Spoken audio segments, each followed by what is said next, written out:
I had the vantage point of sitting right behind him in the Legislative Assembly, of watching him absolutely make our Premier squirm. When Kevin was in the House and when Kevin got up to ask his questions, you know, you could just see Evie. He was just like, oh, I called it the Evie-jeebies. Oh, he was got the jeebies. Like, and it was an absolute amazing thing to watch.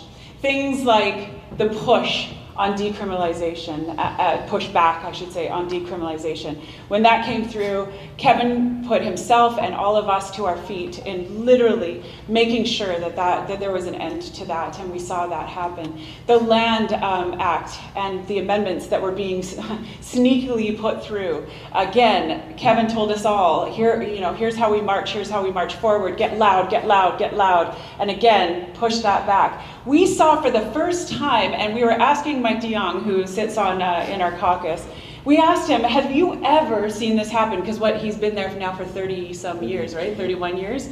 And we asked, have you ever seen a government literally take 3 bills off the table because they got so unliked by the public? And that was specifically because Kevin was loud and Kevin knew that the public would not accept them. So whether that was Bill 12, Bill 21, whether that was the Land Amendment Act, whether it was decrim, whether it was how the funding was going to be moved forward for neurodiverse children. I mean, we have been pushing and pushing and pushing, and we've seen results under Kevin's leadership. So without any further ado, you all are here to hear him and what his plans are and his vision is for the future of our province. Please welcome Kevin Falcon, our next Premier.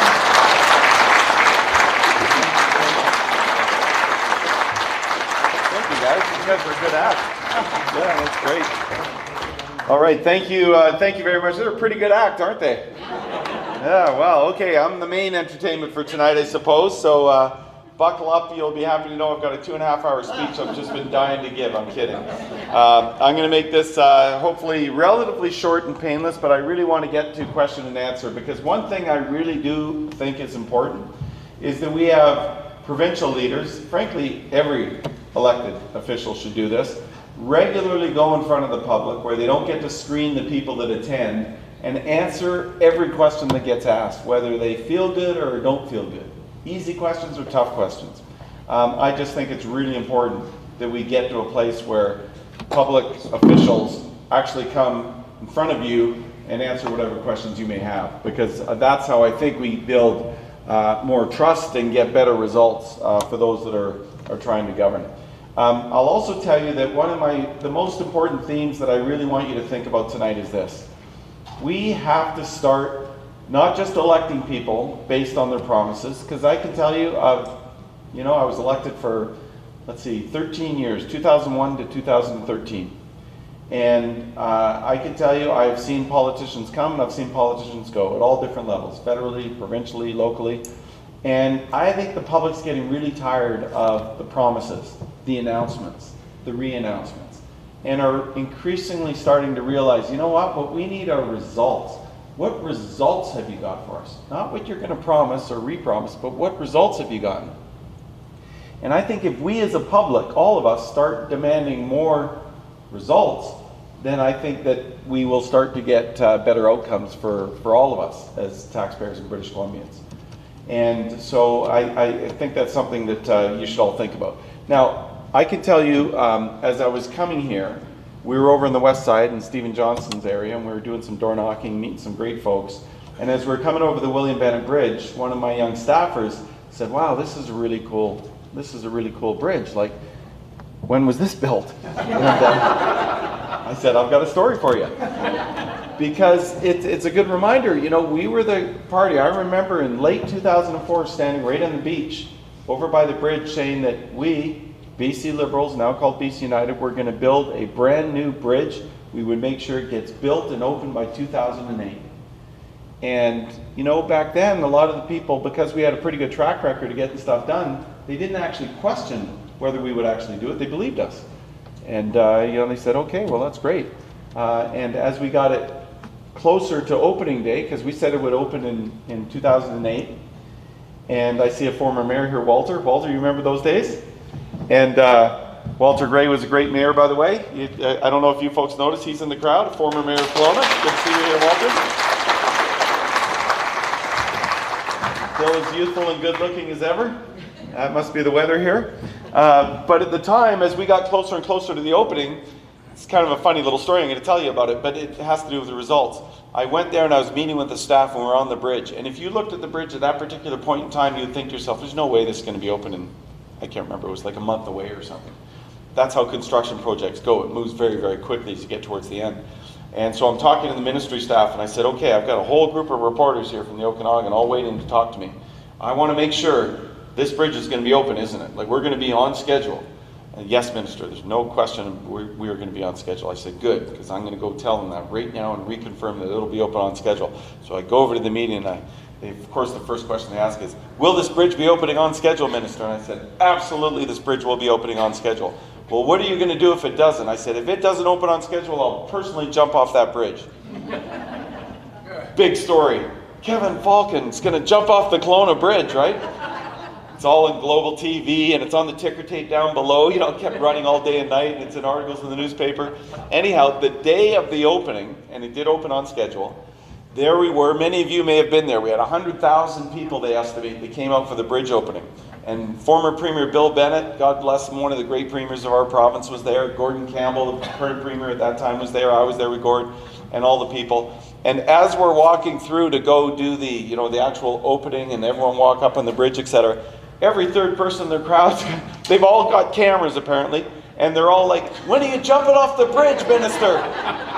I'm like, no, that was only if we didn't hit the top. Anyhow, it was quite fun. So, but I do think it's important because it's a result. And you heard Renee Merrifield there talk about other results. The UBC Okanagan campus that we committed to open and did. The Cardiac Care Center of Excellence, right at Kelowna General, where Dr. Humer did a lot of his surgeries. Again, same thing, a commitment made, commitment delivered. The bridge, of course, and a lot of the improvements on the highways. But that is, to me, very, very important. We have to get back to getting results in this province again, because I'll tell you why I'm so concerned and why I even came back to politics. Because I did retire as a Deputy Premier and Finance Minister in 2013. My wife was pregnant with our second daughter, Rose, who's now 11. My eldest is 14. And I left because my kids were going to be really young. And I thought, I've done 12 years, I've done my bit. Time for the new generation of Renee and others to come on and carry on that torch. But I'm coming back for the same reason I left. Because of my kids, not them specifically, but that generation. I'm really concerned about the direction of British Columbia right now. And I don't want to spend a lot of time, I'm not going to spend a lot of time bashing the NDP. I'm just going to, at a high level, tell you this, because I think this is the easiest way to explain it.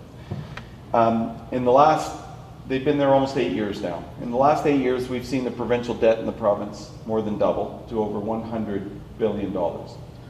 We are facing a projected deficit this year of almost $8 billion, meaning the government's going to spend more than it's taking in this year alone by $8 billion. That is the largest deficit in the history of the province of British Columbia.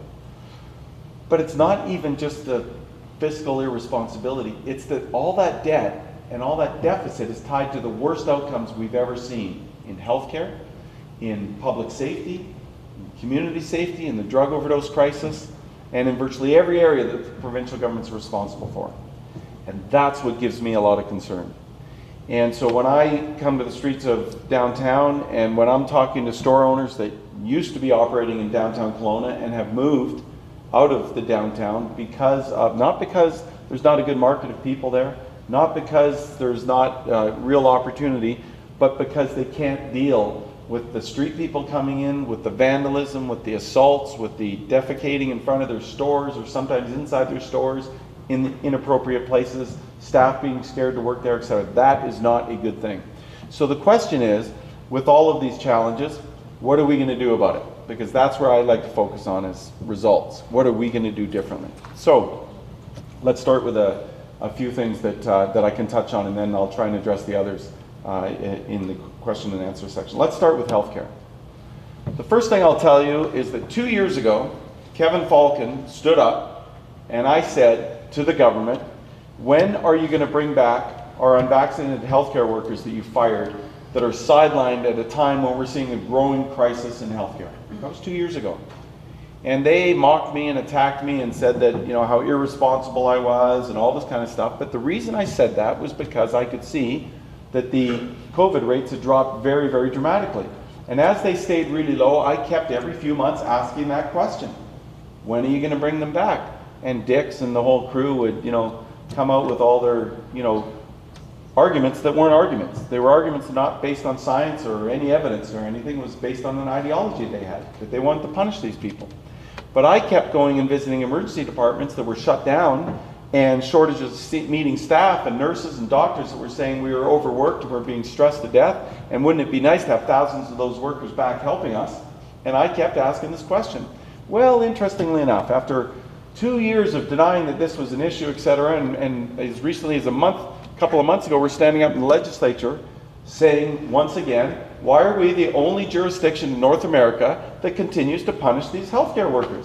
Please tell us what you know that apparently the rest of North America doesn't know. Will you please answer that question? Couldn't get a straight answer. Until just a few days ago. Suddenly the government very quietly comes out and says, well, we're now going to remove the mandates and we're going to allow them to come back. Well, here's the problem. Many of those nurses and doctors have long since left the province. Many of them are so embittered they don't want to come back to work because they're hearing about the challenges and the shortages of workers, etc. And we've created we've made worse a crisis by treating them this way. And the other thing I'll tell you about the healthcare system is that the government introduced a bill called Bill 36.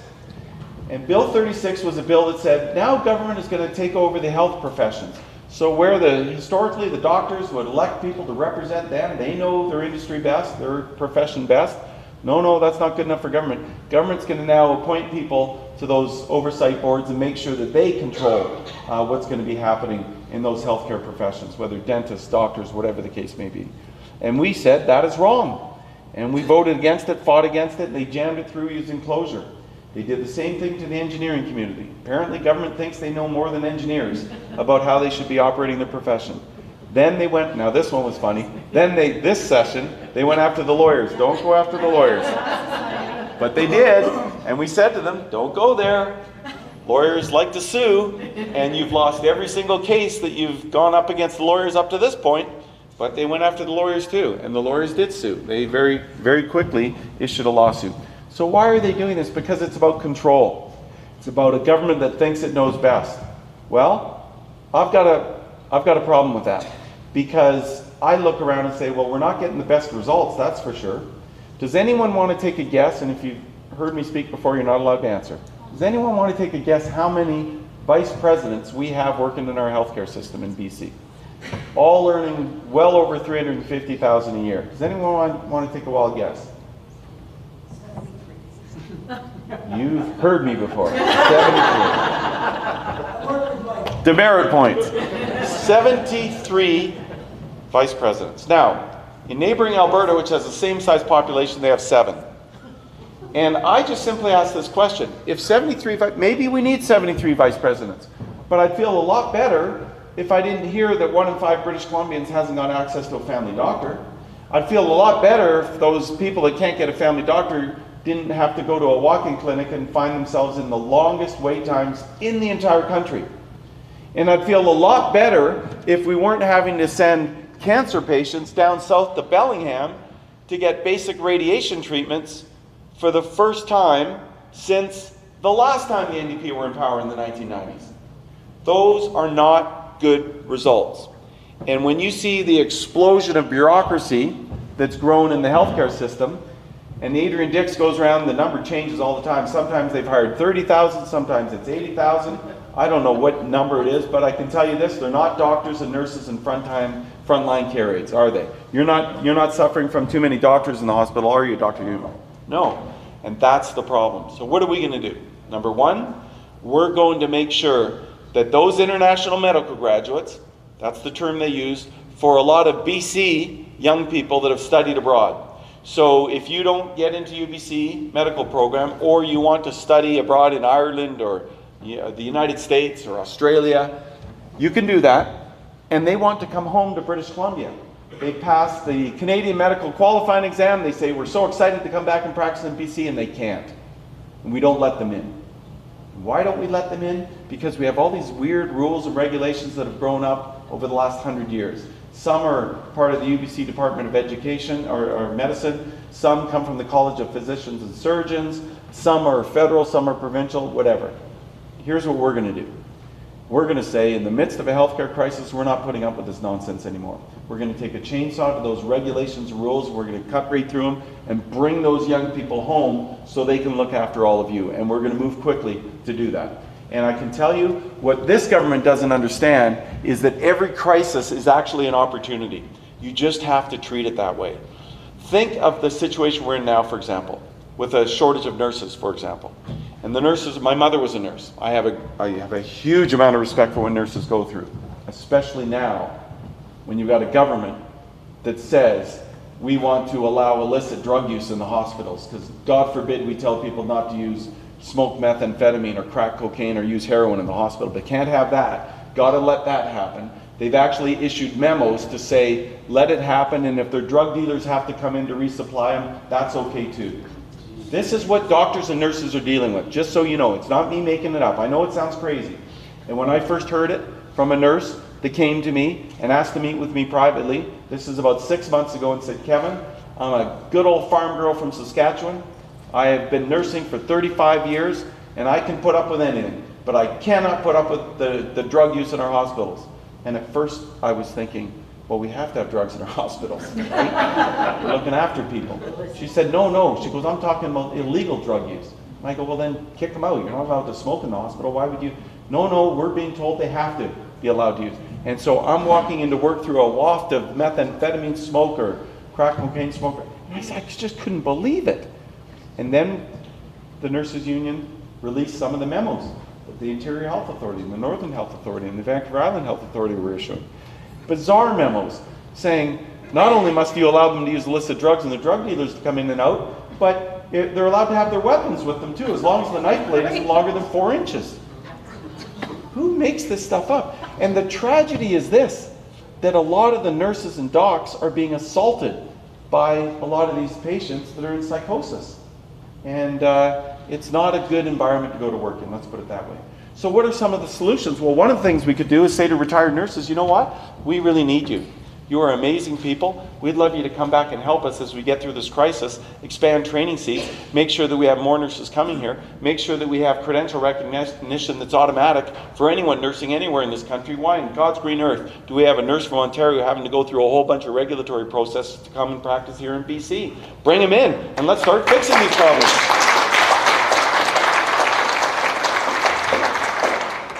So too with every other area of responsibility. You know, when I was here on Monday morning with my colleagues, not just the sitting MLAs, but the candidates, we announced something that I actually announced 2 years ago to deal with the mental health and addiction crisis we have in this province.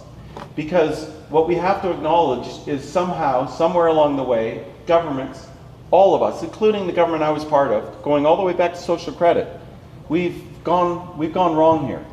When the North American-wide sort of decision was made to start closing down what we used to call mental institutions, Riverview, Essendale, Trumkill, and Kamloops, the problem was, the theory was that those folks would go back into communities with supports. But the reality was those supports were really not there, or they were very sort of scattered. And today, you can see a lot of those results. And what's really interesting to me is when I sat down with one of the top psychologists in the province, she showed me a chart that showed North American-wide, that showed the level of the institutions closing, because it was a North American-wide phenomenon. As they closed the institutions, you could see the rates of homelessness rising at the same time, and it perfectly intersects. And so what we have to do is step back and say, wait a minute, maybe the pendulum swung too far the other direction. We got to fix that.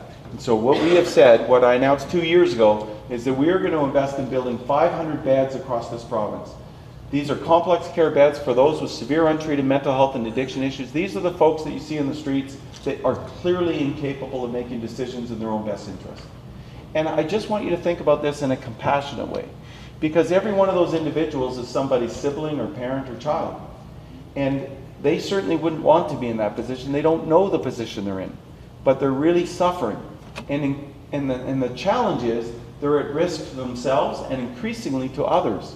That's where you see some of these cases of of random violence and stranger attacks that have been happening very, very frequently, not just here in Kelowna, but in every downtown core across the province.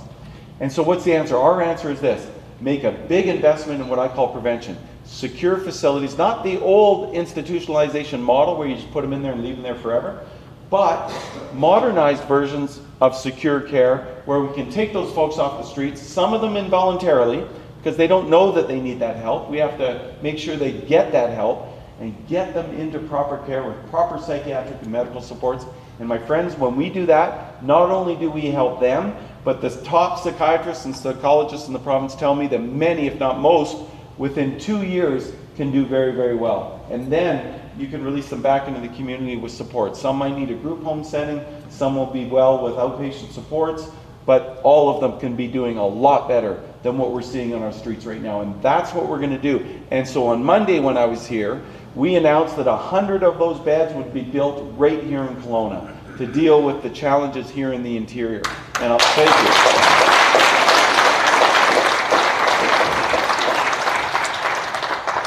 And I'll tell you, this is long overdue. And those struggling with addiction, the answer of this government was two things.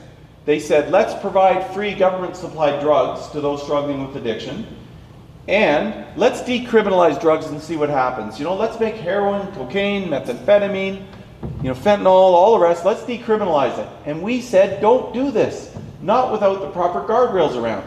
And what I want you to understand is this: we and the police don't want to charge people with simple possession for small amounts of drugs. They rarely do.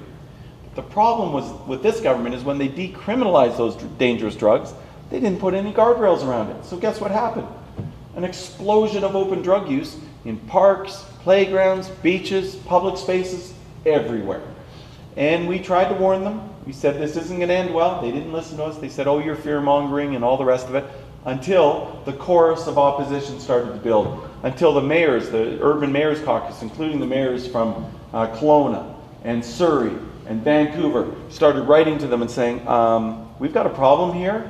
We're seeing a massive explosion of open drug use that's out of control. And only then did they partially back down under 2 years of pressure and say, okay, well, we'll try to recriminalize some portion of it. But I'll tell you what I'm going to do. We're scrapping the entire nonsense decriminalization program altogether. And instead of giving people free drugs, we're going to provide free treatment so people can get better. And I'll tell you why it's important. It's not just me saying this. I spent 10 years on the board of the Street to Home Foundation working with the homeless in Vancouver while I was in the private sector. And I can tell you I had a phone call one time from a young woman named Denise. She's older now. She's probably in her, I'd say she's probably late 40s, early 50s. And she said, I heard you on the radio and it's important I come and talk to you. I need to speak to you. So I said, okay. And she came and met me in my office. And she told me her story. And her story is a pretty dramatic story about how she didn't come from a background of trauma and stuff, which is often the case with people that are suffering through addictions. She had a normal middle-class life. She got involved in a little bit of party lifestyle, became addicted to cocaine, then heroin, and then methamphetamine. Spent years in the streets and overdosed a number of times and lost everything. She at one point owned her own condo, and eventually, as she started to go downhill, she lost everything. She tried to get treatment, and that was near impossible. But she, through her own, she went and literally on her own detoxed with all the challenges that involved, with some of her family helping her through it. And she has been in recovery now for at least 15 years. But the message she wanted me to know was this, and that's why she had to come and meet me personally. She said, Kevin, I want you to know this, as someone who has been through addiction and understands how difficult it is. If government solution back then was to give me free drugs, I'd be dead today. I really want you to know this. Please, you're on the right path. There are thousands like me that are out there that want to get better. Please focus on helping us get better, not to just maintain the addiction cycle. So that was a very, very powerful, and I hear stories like in Coldstream last night, a gentleman came up to me. It was very moving, and he grabbed me by the shoulders because he heard my talk, and he said, I want you to know something. I lost my 14-year-old daughter to overdose. If that involuntary care that you're talking about had been in place, we could have saved her. But they wouldn't cooperate with me at all. They said, too bad, she's a mature minor. You as a parent don't have to have any, you don't get any say, and we're not even going to share information with you about what's going on with your own daughter. And he was mortified by this. And so we have to change direction, folks. And the reason why is, again, results. Every year in British Columbia, the overdose death rate has been climbing to the highest level ever in history. Last year, again, breaking new records, and these are not good records to break. And so just from a basic common sense point of view, you'd ask yourself this question. If the results are getting worse every year, is doing more of the same going to change those results? Or should we think about doing something different? And we say, let's do something different, and we will. So that's how we're going to start to get our streets safer. We're going to make sure that in terms of crime, we want to make sure there's consequences for bad behavior. Right now, under David Evy's catch and release program, because he was Attorney General for 5.5 years, he's given direction to Crown, oh, don't charge these people that are smashing windows or shoplifting repeatedly or assaulting people on the streets. No, it's not their fault. So we must release them back onto the streets. Well, I can tell you what's happening. In the criminal community, it's very clear there's very little consequence to bad behavior. And so guess what? They all start engaging in really bad behavior. And I talk to store owners.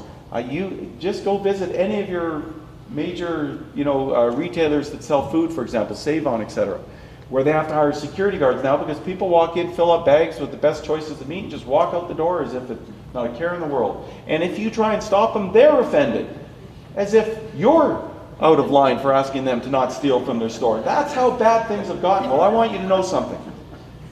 In my British Columbia, there's going to be consequences for bad behavior. And even if that means they're going to spend 75 hours picking up garbage in downtown Kelowna, there will be a consequence for bad behavior. Because until we have consequences, we're not going to see a change in direction. Okay. Final point I'll make is just a very quick economic one, and then I'll get right to questions. The economic one is this. We have had 33 new and increased taxes introduced over the last 7.5 years. And, no one tax ever really crushes anybody, but I can tell you after 33, people are really feeling it. And those taxes have not created any kind of affordability. They introduced a lot of them on the housing sector, saying that's how they were going to make housing more affordable. That's what they did in 2017 when they introduced a whole blizzard of new taxes on housing. Well, again, let's look at results. Today we have the most unaffordable housing in North America. That's not a very good result. We've got the highest average rents in the entire country right here in British Columbia. And we've got the highest fuel prices in North America. That's right. And that's why we're going to axe the tax and get rid of the carbon tax, okay? Because someone said that over there. How we do that is important, though. And I want to take a moment on this. Because there's some that say simplistically, we're going to axe the tax. I'll tell you why you don't want to axe the BC tax right away. It's very important for you to know. The BC carbon tax is actually a BC-made carbon tax. It's not the federal government Trudeau one. But if we got rid of that tax tomorrow, welcome to Justin Trudeau's federal tax. It replaces it immediately. And then the $2.6 billion we collect all goes to Ottawa. So you don't want to do that. So the people that tell you, axe the tax, as if that's that's not a simple solution, okay? It would be worse in British Columbia. So what are we going to do? First thing we're going to do is we're going to remove the tax from the agricultural sector and the farmers, because they're struggling enough. They shouldn't be paying it. We're going to take it off of home heating fuels. Thank you. Go ahead. Because we have the ability to do that because it's a made in BC carbon tax. We actually introduced it in 2008. And when we introduced it, it was a revenue neutral carbon tax. So that by law, it was written into the law, we weren't allowed to take the money into government. Every dollar generated had to be returned to all of you in the form of lower personal income taxes and lower small business taxes. It's called a tax shift, because we were sending the message that we took climate change seriously, but we didn't want to turn this into a government tax grab, which is what governments love to do, especially when they can wrap the environment around it. But here's what changed, and here's why I no longer support it, nor would I ever, under its current genesis. Because in 2017, when the NDP got elected, they changed that law. And they said, we're now going to take all the revenue into government, thank you.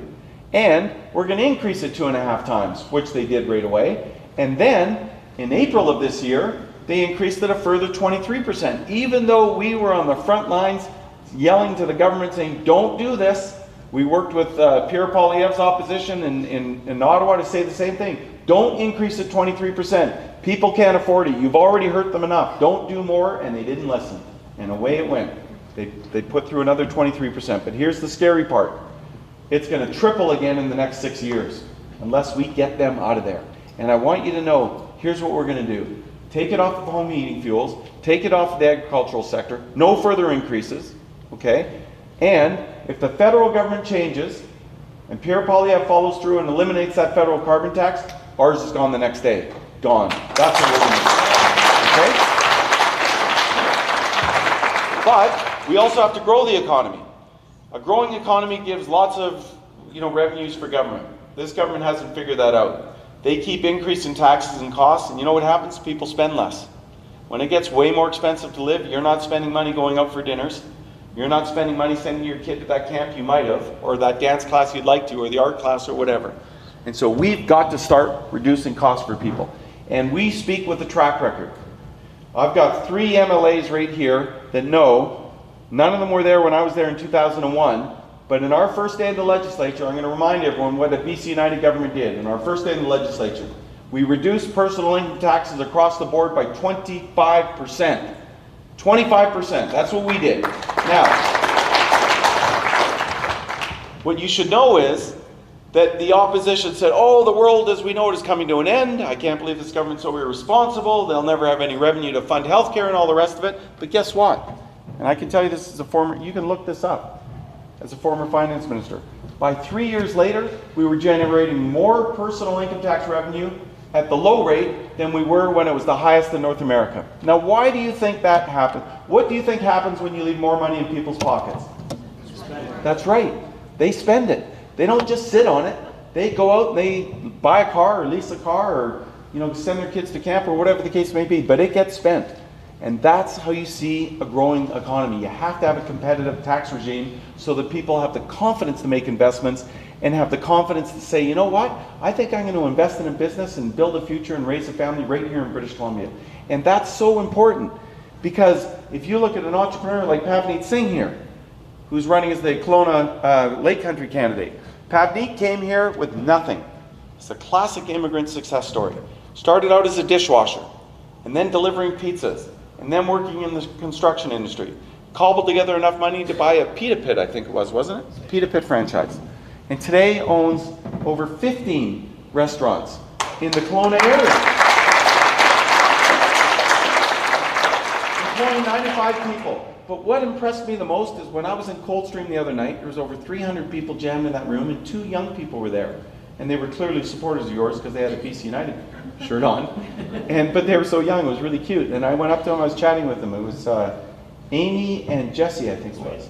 And Amy and Jesse, I said, what are you doing here? Like, it's so great to see young people. And they said, oh, well, we work in the summers for Pavneet at his restaurants. And the girl in particular, she says, and I do schooling at, I think in New Brunswick or somewhere back east. Manitoba. Yeah, Manitoba. And she comes back every summer and goes back to work for him. And said to him that they'd like to help him in his campaign. Now just think about that for a second. What kids working in restaurants like that say, I like my boss enough to go volunteer my own time to go help him become an MLA? I think it says something about you, so I really appreciate that. But look at the other candidates, Ashley Ramsey. And you did a great job of explaining Ashley's background, but I'm very impressed that the animation business, I know nothing about animation. My God, I've got the young guys doing all my social media stuff. That's complex enough trying to figure out what my kids are up to on Snapchat. Where did the message go? It disappeared. What does that mean? Have I done something wrong? No, Dad. That's what the messages do. Exactly. Anyhow, but built a great animation business right here in one of the tech centers of the country. And I think that's fantastic. And Dr. Michael Humer we know about with the work that you do. Looking after people. It's kind of scary when you open up their chest, but God help you if you ever need that. You want him to be doing it. Trust me. It's one thing I learned. We literally are on doorsteps talking to people that know him from the work that he's done. It must be fascinating as you're out there talking to people. Who did I forget? Steve. Where's Stephen? There he is. Stephen Johnson. Again, another young guy, top of the polls, 2 terms as a councillor over on the west side. Exactly the kind of people, because I want to have a caucus made up of a skill set, youth, women, diversity, that are really good at what they do, and their only goal is to make this community better. And that's my final thing I want to say, is that, we can have a growing economy, but I'll tell you something about campaigns and elections. Individuals make a difference. And you'll hear a lot of people that'll say, and they say to me all the time, they say, Kevin, we're so worried about vote splits, and what about this John Rustad guy's party, and what about the NDP and all this? And I get that. It's a legitimate concern. But I want you to know it's not a new one. When I retired from public life in 2013, I was trying to raise a little money for my old colleagues in BC Liberals, as we were then known, now BC United. And I remember calling people to say, come, I want to do a fundraiser and raise a bit of money. And they said, oh, Kevin, what's the point? Because admittedly, the front page of the newspaper that day was particularly bleak.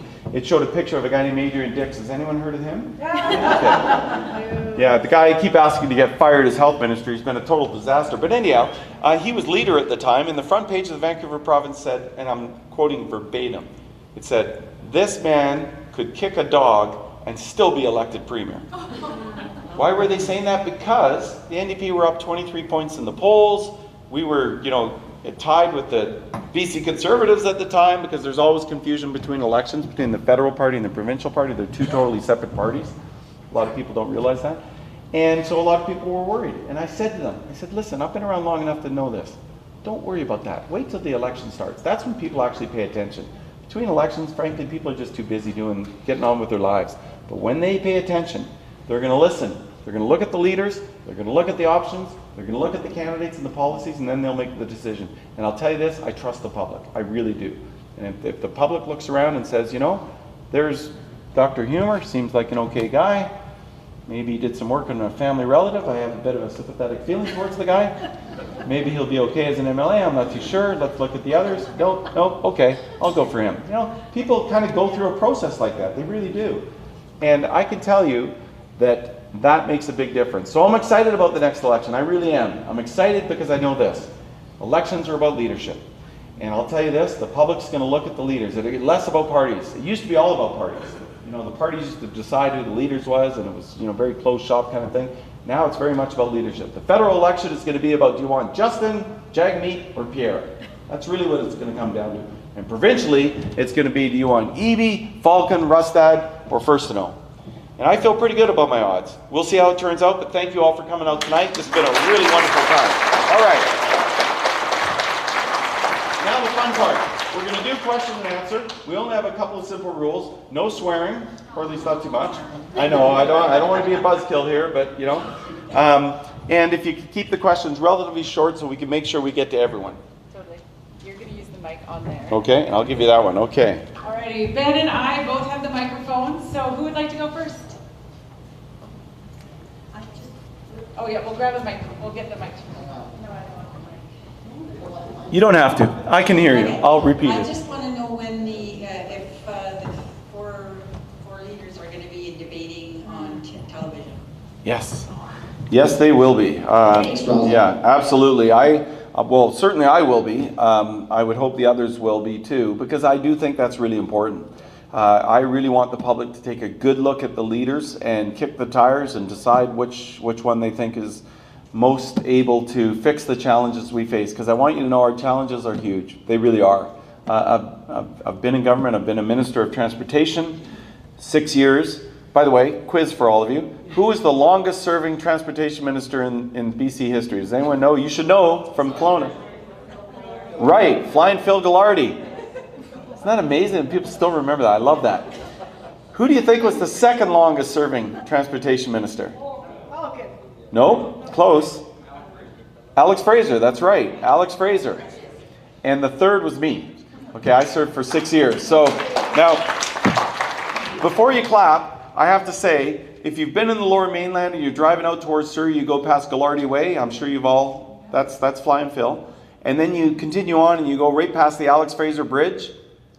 And there's no Kevin Falcon Bridge anywhere, and I'm very upset about that. So, okay. Kelowna Bridge, no, that was named after great Premier William Bennett. Oh, you're saying build a second one and name it after me. Got it. All right. Now we're talking. Now we're talking. Okay. Oh yes, good point. And Ashley was reminding me there will be local debates too, and that's really important. Go. We'll get them out Yes, we'll make sure you hear about them. Go, look at the local debates. But yes, there will be provincial debates. I'm going to accept every single one that's held because, frankly, the more the merrier as far as I'm concerned. Okay, I think that, yes. Hi, I'm Linda Lee Clipperson. I'm from Peachland. I'm a transplant from Alberta. In Alberta, we don't have the land transfer tax. The NDP government there tried to put it in, but they got served, and whichever government is there now, they're called different things. Wildrose, yeah. Is there a whatever. Yeah. Is there a possibility that the land transfer tax can be, for first-time home buyers, kids that are trying to struggle to get ahead, that it can be either waived or put on their title to be paid down the road when they sell their property or something? Yes. That's my first question. And secondly, the speculation tax. Is there a possibility that it will be waived for areas like ours who depend on all those properties for our economy? We don't have a hotel, and we need not to pay that tax. Yeah. Thank you. Thank you. And what a great question. If you think about these poor Albertans that come to British Columbia, think of the trauma they have to go through. First of all, they're like, what's this PST thing? Then there's like, what's the speculation tax thing? Why have we got the highest personal income taxes in the country? And on it goes, right? It's just a series of repeated traumas. So first question, the issue about the property transfer tax. I've already committed publicly as part of our plan to give hope back to young people. Because young people in this province, first-time buyers that have never owned before, are giving up on British Columbia. Because imagine being a young person and looking at the housing prices that we've got today. Most of them are realizing there's no way I'm going to be able to afford to get into housing. And they're leaving, unfortunately. Last year, 70,000 more people left British Columbia to other provinces than came into British Columbia from other provinces. And why that's significant is we never have what's called outflow migration. More people always want to come to BC than move out for obvious reasons. Look at Kelowna here, it's amazing. But for the first time, again, in almost 20 years since the last time the NDP were in power, we're seeing more out-migration. 70,000 people last year alone. And most of them are going to Alberta, by the way, because housing prices are way cheaper, taxes are way lower, there's no provincial sales tax, on it goes. And so we have to turn that around. And what we said on housing is, number one, we're eliminating the property transfer tax for all first-time buyers on any new house that they're buying up to $1 million. That's important. The second thing is, and this is actually even more exciting, I think, and I need to get this message out more because it's so important for young people that or they're not all young, by the way. There's actually middle-aged couples that would like to own housing. They've got the incomes, but they're currently renting, they're paying $3,000 a month, and they're like, how are we supposed to save up $100 grand to buy a place? So we've come up with the rent-to-own program. And the rent-to-own program turns rent payments into down payments. And the way we do that is we're going to say to the development community, 15% at minimum of all new units that you produce, whether it's a house, a townhome, a condo, is going to be made available for first-time buyers. And those first-time buyers will be able to purchase it. They have essentially a 3-year close, so they agree on the price just like you buy a home any other time. You agree on the price, they sign the contract, but it's a 3-year financial close.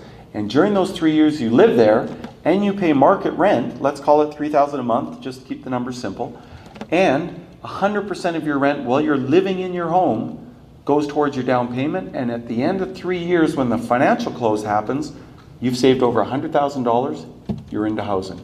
That's how we're going to help young people get into housing in British Columbia. Okay? Yes? So I think I need a little help with political theory and process.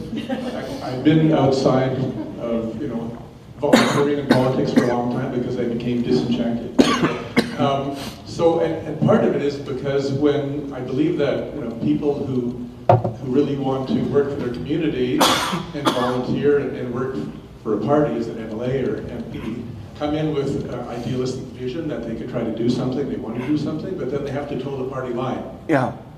Right? And if they don't, then they really don't get any influence or any say in the party.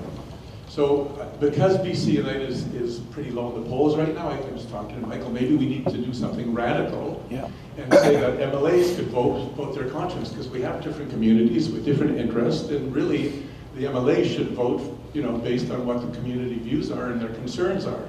100%. And Gandhi said, you know, I have to leave now because I'm the leader of the party and I have to catch up with my people. Mm-hmm. Right? So if we let the people lead, that's really BC United, right? And that really differentiates the party from any other party.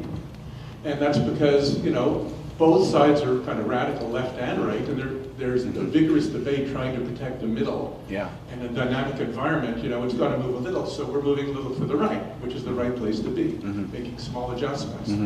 So, you know, if there's that opportunity to allow MLAs to vote their conscience, then they're really generating the program and the agenda.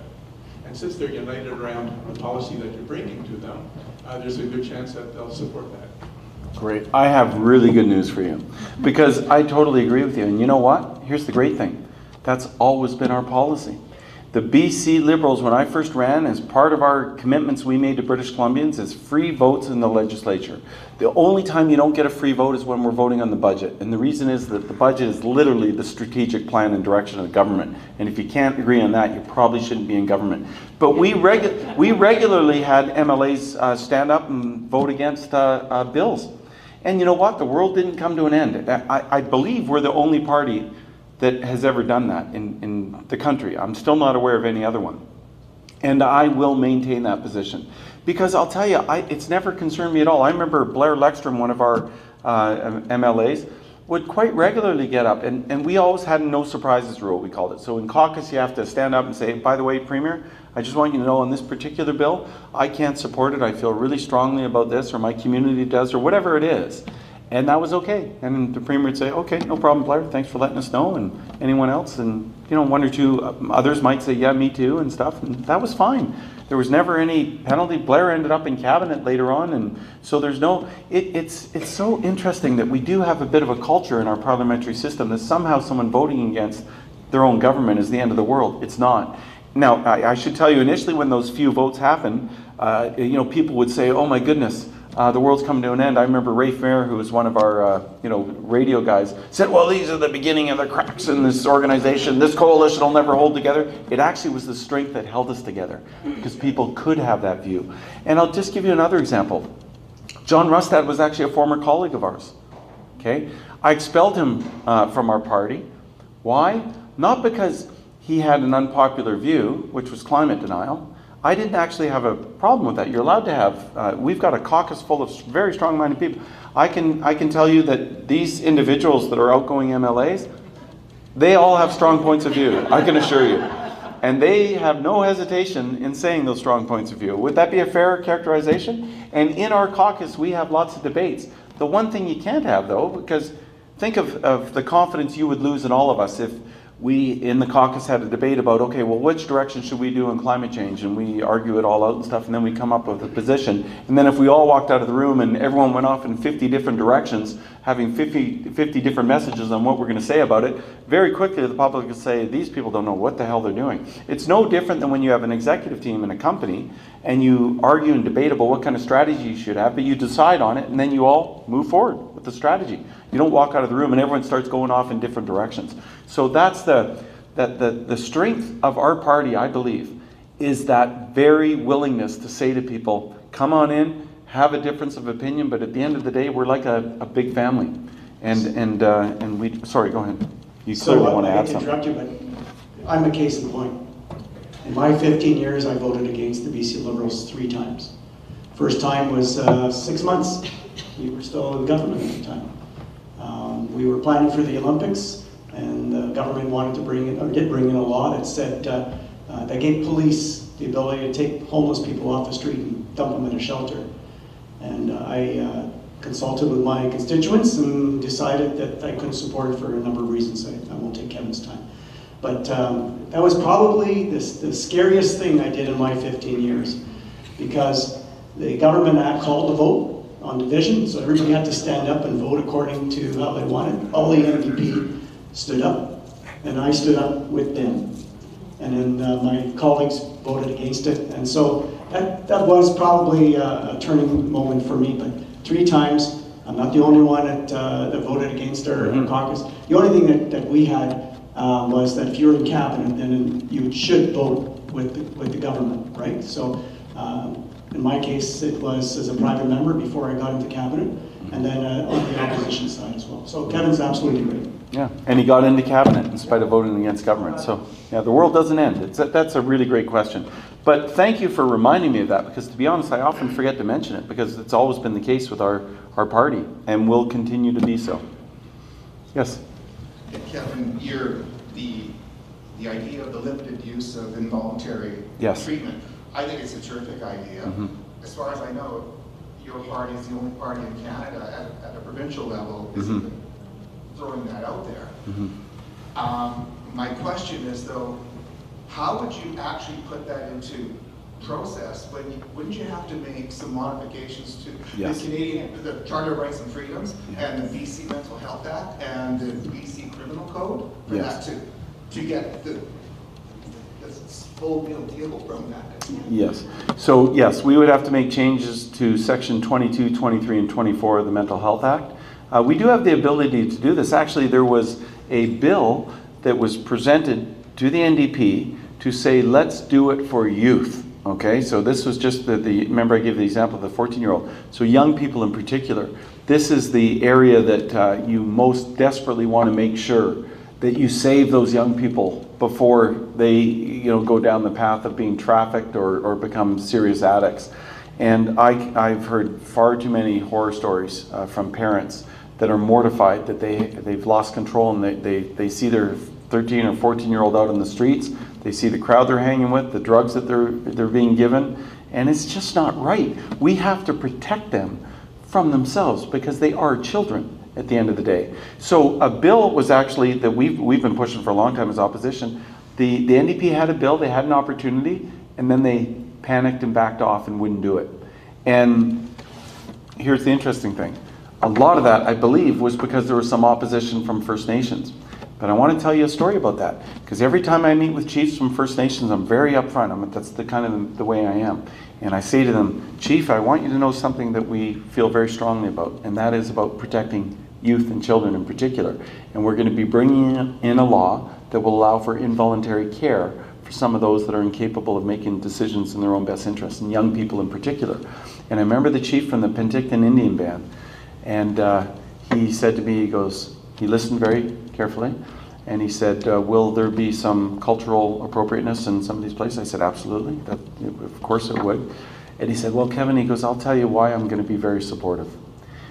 And because I should go farther. I said to him, understanding the history of residential schools and the sensitivities, I could understand why this might, but I said, I want you to know how much I care about all children, First Nations and non-First Nations. And he said to me, he said, Kevin, I want you to know that I can walk you outside of the door here of their office and take you to our graveyard, which is not very far away, and you'll see a bunch of fresh graves. They're all young people, and we're losing too many. So you go ahead and do that. That would be very, very helpful, and you'll have our support. So I think it's important to understand, most parents would say that is absolutely the right thing to do. Now we will draft it in a way, because I want to be clear, we're not going to wholesale go and just start scooping people off the streets. But the people I'm talking about are ones that you all recognize. And they have severe untreated mental health issues. They're very unpredictable. They get exploited by drug dealers, by the way, and sometimes human traffickers. And they're not capable of making decisions in their own best interest. A properly drafted bill will allow us to do it in limited circumstances, respecting that there's civil liberties. But listen, I will happily have an argument with any judge before any trial that says somebody that's being abused on the streets, that has open wounds that literally are not being cared for because they haven't got the mental capability to know that they should treat the open wounds that are the result of the drugs they're using, okay, because there's horse tranquilizer and other crazy stuff that gets put into these drugs that are creating horrific situations. If they want to tell me that the civil liberties means that they must be allowed to effectively kill themselves on the streets, then I'm happy to fight that in court every day of the week, because I'm going to make sure we protect those that can't make decisions in their own best interests. Thank you.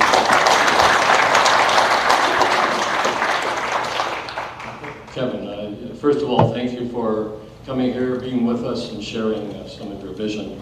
The last time I heard you speak to a public group, you expressed some concerns around the completion of some of the mega projects that have been going on in the province, and what that was going to mean in terms of employment or lack of employment for some of the higher income and other workers as well. Do we have a vision? Do we have a plan? Do we ever? Thank you for actually raising that, because I'll use the example of three of the largest projects going on in British Columbia right now. And I'll preface it by saying this: it is very hard to do big projects in British Columbia, okay? You get all kinds of people that come out of the woodwork and tell you all the reasons why you shouldn't do something. You, of course, get the NDP opposed. They pretty much oppose everything. But they have their fellow travelers and others that come out of the woodwork and give you all the reasons why you shouldn't do something. Well, I want you to think, we're right here in Kelowna, really the birthplace of coalition free enterprise governments. W.A.C. Bennett, Bill Bennett, that had the vision to recognize that British Columbia can be a great province, but we have to make great investments. The Coquihalla, the dams, all the kind of things that we take for granted now, but believe me, were because of the vision of those great leaders. And we have to continue in that tradition. So one of the big three projects I'm going to talk about is Site C Dam. I was there with Gordon Campbell in 2010, the number of our colleagues, that said we are going to build the Site C Dam in the teeth of opposition from the NDP for sure, but others. And their general commentary was, we don't need it, I can't believe you're doing it, you guys are obsessed with mega projects, stupid, irresponsible, all those kind of things, right? At the same time, we were also doing independent power projects where we invited the private sector, come in and help us build wind energy, solar energy, run of the river, all green, exciting new technologies that can generate new power for British Columbia. They again said, bad idea, terrible, and when they got into power, they started canceling those. 90% of them were with First Nation partners, by the way. Created great opportunity, employment, etc. And they canceled them. Now, then there was and I'm going to come back to Site C. Then there was the twinning of the Trans Mountain Pipeline. You remember that one? The only pipeline we have from Alberta to the Lower Mainland to get fuel for our cars is that pipeline, built over 60 years ago. And the pipeline company said, gee, the growing population, it probably makes sense that we should double that line, triple it actually. And what did the NDP say? They said, we're going to use every tool in the toolbox to stop and frustrate this. They spent millions of your taxpayer dollars on frivolous lawsuits, so frivolous, they lost them all. They had to repay the company the legal fees, and the judge berated them for wasting time with these kind of frivolous opposition to a very legitimate project that went through all the right steps to make sure it was done properly. And the third project is the LNG pipeline and the facility at Kitimat that will take something we have in abundance, natural gas, transport it down to Kitimat and liquefy it and be able to sell it over to Asia. Now, all three of those projects represent over $100 billion just in capital investment. All of them created tens of thousands of extremely high-paying jobs that support Indigenous and non-Indigenous communities right across the province. And just so you know, to give one example, on the LNG pipeline project, there's not a single person working for any of that project, whether it's the pipeline or the construction of the facility in Kitimat, that's earning less than $100,000 a year. And those, believe me, $100,000 a year goes a long way in Burns Lake, or Terrace, or Prince George, or Kitimat. And all of these projects, all of the jobs, are all characterized by two things. One, all three of them were started by us, your BC Liberal then, now BC United government. And all three of them are also characterized by the fact that the current government opposed every single one of those projects.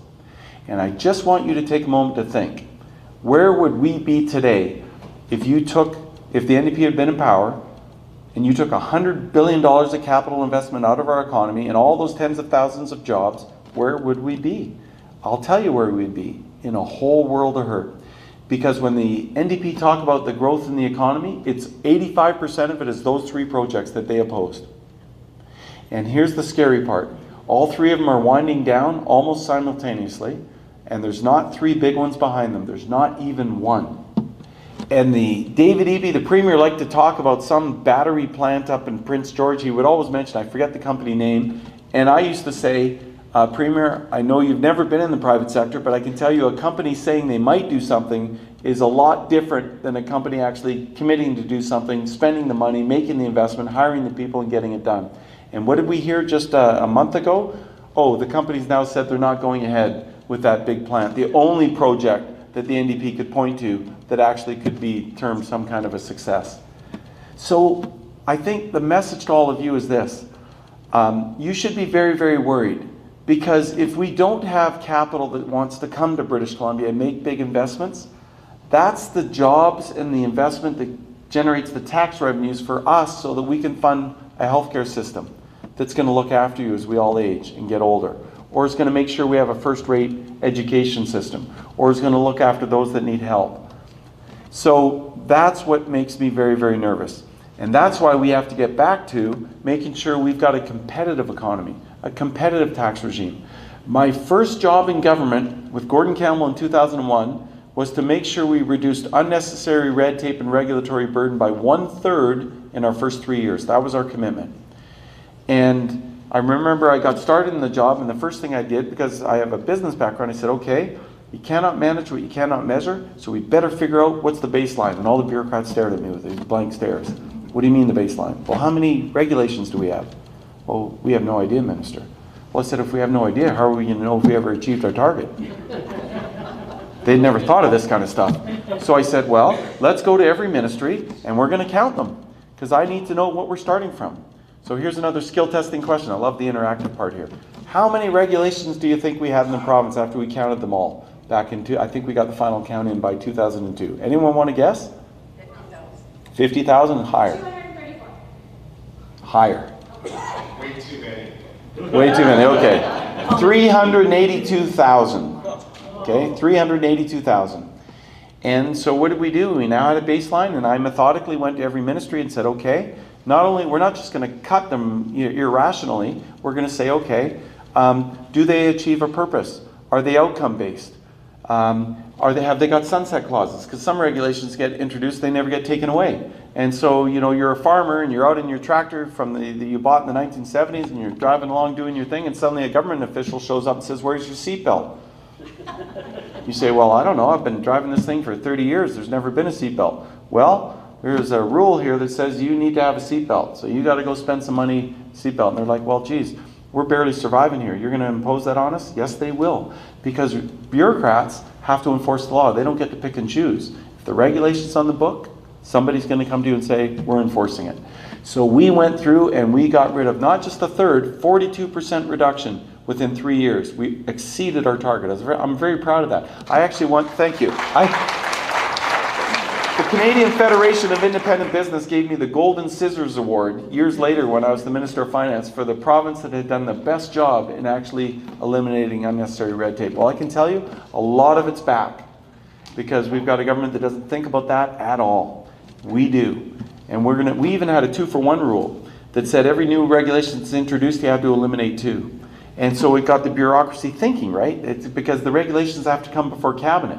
And I'll tell you, Gordon Campbell would sit there at the head of the table and he'd open his cabinet binder, and if there was a minister who said, yes, because the last section of that binder would be the count. How are we doing? And if he saw regulations coming forward from ministry, he'd say, what are these all about? Oh, well, Minister, the bureaucracy has recommended we bring in these 50 new regulations. Are they outcome-based? I think so. Well, what do you mean you think so? What are we trying to achieve? And he'd ask all these hard questions. You remember that, Ben? It was not a comfortable position for. And then he'd say, "Which ones have you gotten rid of?" And they'd start stuttering. Well, I think we had. And the Premier would quite often say, "No, we're not passing those. You go get answers before we consider doing it." But it was that kind of discipline that we had in government, thinking about those kind of outcomes. We have to get back to that again, because all of you and whatever you're in, you know what it's like when you deal with these weird rules the government's enforcing. We got to be thoughtful about it, so we will. Okay. Got some more questions. Just lady behind you. Thank you so much for your time, Kevin. I have a 19-year-old son. He's my only child. For the last 6.5 years, he's been suffering extraordinarily with substance misuse disorder. And for approximately the last 4 years, his doctor at the Foundry and Interior Health have been giving him has been giving him safe supply drugs, in addition, which is essentially, from my understanding, synthetic heroin. Yes, it is. In addition to the synthetic heroin, he gets pipes and cookers to smoke it, needles and armbands to find a vein to shoot it. He's been given all of these tools and the drugs in order to become more effective at being a drug addict. I've reached out to the Ministry of Children and Families for years now, and at the end of his career with the Ministry of Children and Families, he was given a tent to live on the street because I could no longer handle him under my roof. My question for you is, Mr. Falcon, as a fellow parent of children, what are you going to do about the doctors that are giving our children drugs without the consultation The or parent. the knowledge Yes. of their parents? And you spoke about that father of the 14-year-old that has Yes. lost their child. Well, first of all, let me say thank you for sharing that. It's a very challenging thing to share, and I want you to know it. Every day that I do this job, one of the reasons I came back to do this, all the stuff I've talked about tonight is important to me. This is actually the most important thing that I can possibly do. And one of the main reasons I'm running, because I have also had friends that have gone through what you've gone through, that have lost kids, and I don't want to hear any more stories like this. So what I can tell you is that I've had a number of doctors, addiction specialists, that have reached out to me, us, myself and Shirley Bond, the health critic, and we've had Zoom calls together. And these doctors have reached out confidentially because they're nervous about a very vindictive government, an NDP government, that is very vindictive to doctors, but they've reached out to us because they're so concerned about what they're seeing. They are being pushed to prescribe these drugs to a lot of these young people that are struggling with addictions. And their professional ethics they're extremely concerned about the negative impact it's having. So hydromorphone is one of the drugs of choice that the government's handing out. Fentanyl pills, there's others. But the hydromorphone, to give you a sense in the crowd here, it's about 2.5 times more powerful than heroin. It's a high-grade medical opioid, very highly addictive. And the real tragedy is that a lot of those struggling with addiction get given these drugs. They call them safe supply. This is a terrible language to use, by the way. Because if you're a 13 or 14-year-old and you're at a party, and this happens all the time, someone comes to you and says, hey, this stuff's safe supply, it's from the government, this is all good.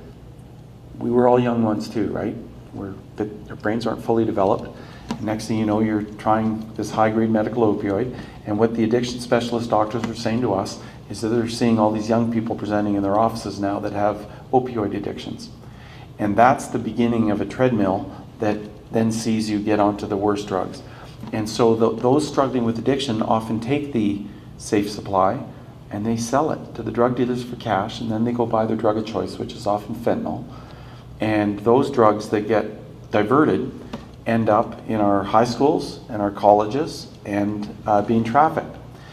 And the government, when we pointed this out to them, this risk of diversion, denied it, again, attacked us, said that we were making up stories, it's anecdotal, until the police started making big drug busts and announcing that in addition to the cocaine and the heroin and all the other things that they usually do in a drug bust, they were finding tens of thousands of government safe supply bills that were being part of these busts. This is a disaster. So what we're going to do to make sure we deal with your situation specifically is change the law for first of all, the involuntary care. That's number one, because we have to save your son and sons and daughters like him, to give them a chance. The second thing we have to do is change the law for mature minors, because right now the way it's written is that a mature minor is anyone 12 and older, and the government deems that you don't have the right to know what kind of medical treatment they might be getting. That's wrong. It's wrong. 13. 13. And so we have to change that, because I can tell you the trend this government's going down, this idea that government knows best and you don't know what's in the best interest of your child, is wrong. That goes to everything. That goes to what they're teaching in the schools. That goes to what they're trying to do medically to your kids. You are the parent of the child, and I'll tell you this, I don't pretend that every parent is perfect, because they're not.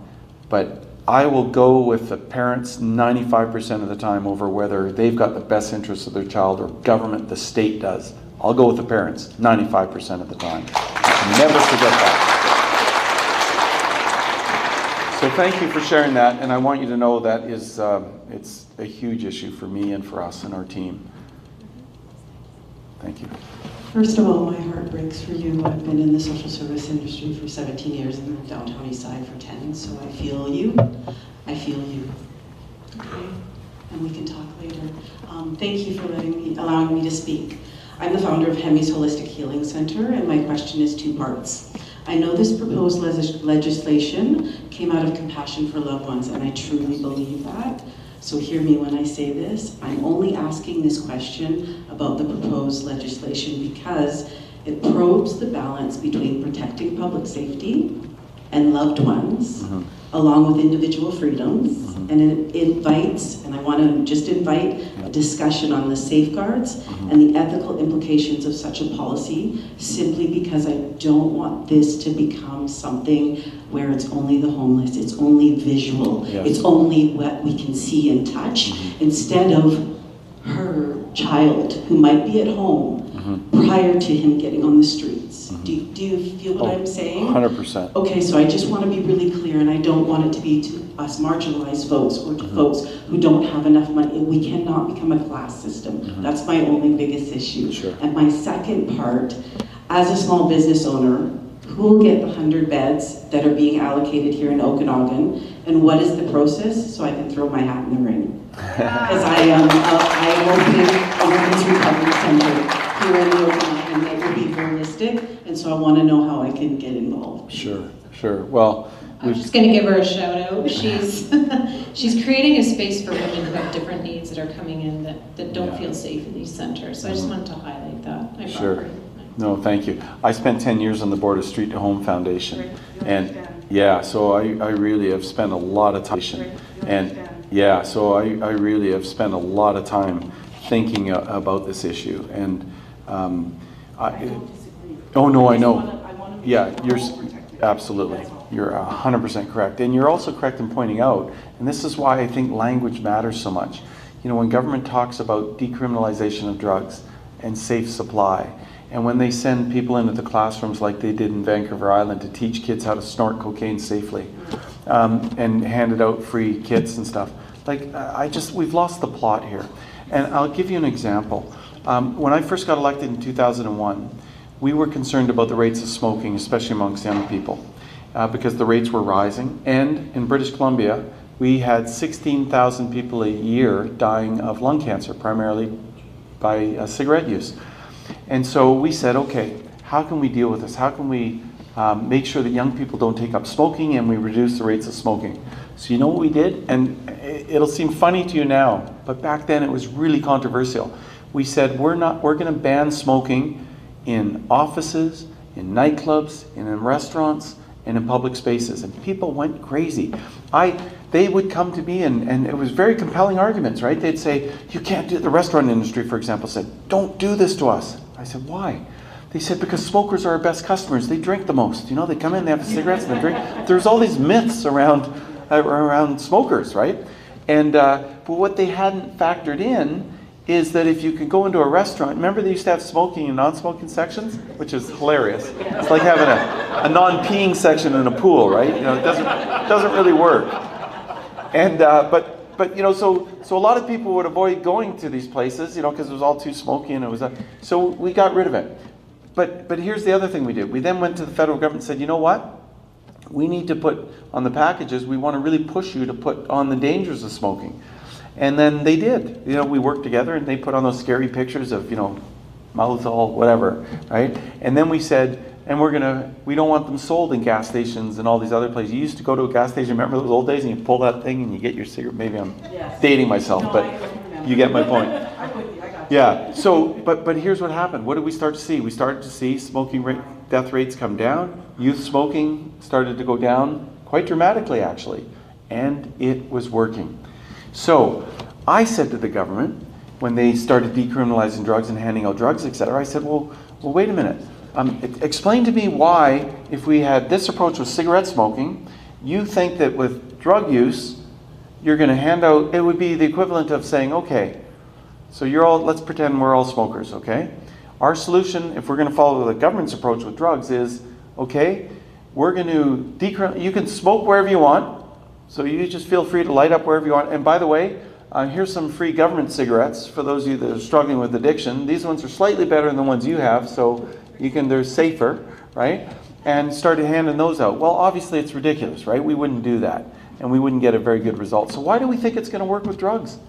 I ask the Premier this all the time. The only answer I could finally get out of them, by the way, we don't want to stigmatize people.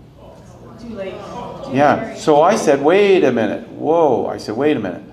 I don't want to stigmatize drug users, but I certainly want to stigmatize drug use.